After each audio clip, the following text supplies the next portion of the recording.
A ver, imaginen la escena. Se está en un teatro, bajan las luces, la función va a empezar, pero de repente la historia se para en seco. Los propios personajes se plantan y exigen respuestas. Hoy vamos a meterlos de lleno en una obra que no solo rompió el guión, sino que hizo saltar por los aires la mismísima frontera entre la ficción y nuestra realidad.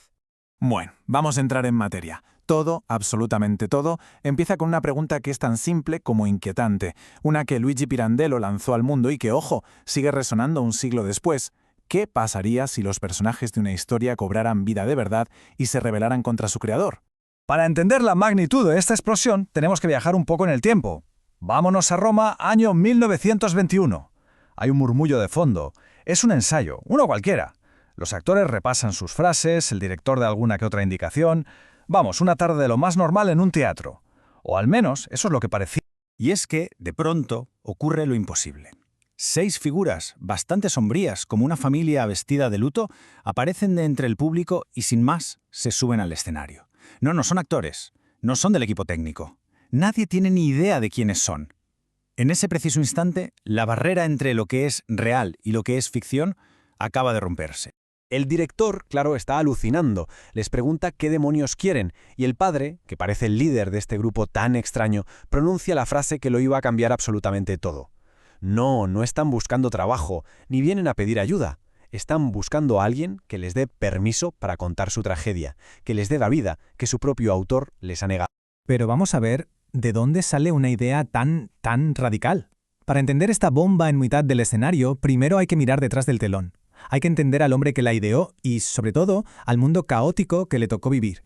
Luigi Pirandello, nacido en Sicilia, fue un escritor muy prolífico, la verdad, pero fue en 1921 cuando su nombre se grabó a fuego en la historia del teatro. Esta obra es, sin duda, el epicentro de toda su carrera, el punto de inflexión que le acabó llevando al premio Nobel y, bueno, a la inmortalidad.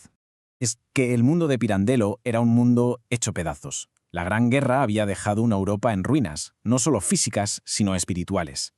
En Italia, el fascismo iba ganando poder, un movimiento al que, por cierto, el propio Pirandello se adhirió.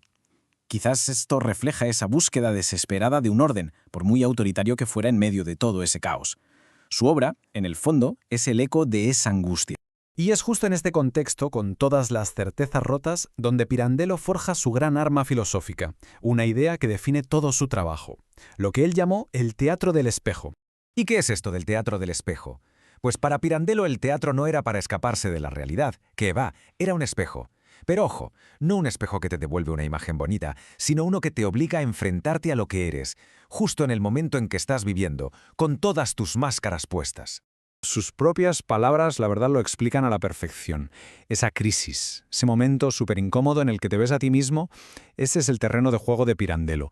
No quiere entretener, quiere que te confrontes.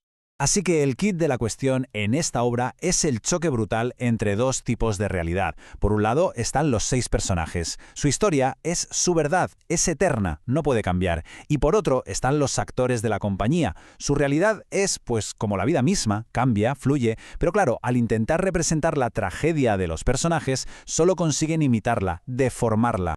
Y esto nos lleva a una de las ideas más bestias de toda la obra. El padre le llega a decir al director que un personaje de ficción tiene una identidad más sólida, más real, que una persona de carne y hueso. ¿Por qué? Porque el personaje es algo para siempre, mientras que una persona cambia, se contradice, puede que en el fondo no sea nadie. El impacto de estas ideas, como se pueden imaginar, no fue solo filosófico. No, fue una bomba de demolición en los cimientos del teatro de toda la vida. La noche del estreno fue un caos absoluto. El público no entendía nada de nada, y la confusión poco a poco se fue convirtiendo en rabia. Empezaron a llover gritos de loco y bufón sobre el escenario, tanto que Pirandello y su hija tuvieron que escapar literalmente por una puerta trasera. La gente sentía que no había visto una obra de teatro, sino un ataque directo contra el teatro. Es que lo que hizo Pirandello fue algo nunca visto. Sus personajes se habían escapado de su mente, tal cual, y estaban allí, en el escenario, reclamando su derecho a existir. Con esto, básicamente, inventó el concepto de teatro dentro del teatro, donde la propia obra se pone a reflexionar sobre sí misma. El legado de esta revolución fue inmenso. Al romper la famosa cuarta pared, el público ya no era un simple espectador, era un testigo, casi un cómplice de lo que pasaba. Dejó en el aire preguntas clave. ¿Quién manda aquí? El autor, los actores, los personajes, y al mezclar de forma tan radical lo real con lo imposible, le abrió la puerta a todo lo que vendría después, como el teatro del absurdo.